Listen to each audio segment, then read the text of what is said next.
মালয়েশিয়ার বোর্নিও দ্বীপের সাবাহ রাজ্যের একটি উপকূলীয় গ্রামে এক ভয়াবহ অগ্নিকাণ্ডে প্রায় ১,০০০ ঘরবাড়ি ধ্বংস হয়ে গেছে। সাগরের উপর বিশেষভাবে খুঁটির উপর নির্মিত এসব কাঠের বাড়ি মুহূর্তের মধ্যেই আগুনের লেলিহান শিখায় ভস্মীভূত হয়ে যায়। অত্যন্ত জনাকীর্ণ এলাকা হওয়ায় এবং সরু রাস্তার কারণে ফায়ার সার্ভিসের কর্মীদের সেখানে পৌঁছাতে বেশ বেগ পেতে হয়। বাতাসের তীব্র গতি এবং সাগরে ভাটা থাকার কারণে পানির সংকটে আগুন নেভানো আরও কঠিন হয়ে পড়েছিল। তবে এত বড় দুর্যোগ সত্ত্বেও এখন পর্যন্ত কোনো প্রাণহানির খবর পাওয়া যায়নি।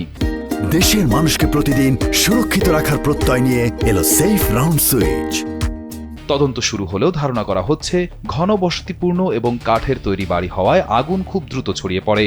পুলিশ এবং রাষ্ট্রীয় সংবাদ মাধ্যমের তথ্য অনুযায়ী গত ২২ এপ্রিলের এই অগ্নিকাণ্ডে ৯,০০০-এর বেশি মানুষ ক্ষতিগ্রস্ত ও বাস্তুচ্যুত হয়েছে। বর্তমানে ক্ষতিগ্রস্তদের জন্য জরুরি সহায়তা এবং অস্থায়ী আশ্রয়ের ব্যবস্থা করতে মালয়েশিয়ার কেন্দ্রীয় সরকার এবং স্থানীয় প্রশাসন কাজ করছে। প্রধানমন্ত্রী আনোয়ার ইব্রাহিম এই মানবিক সংকটে দ্রুত পদক্ষেপ নেওয়ার আশ্বাস দিয়েছেন।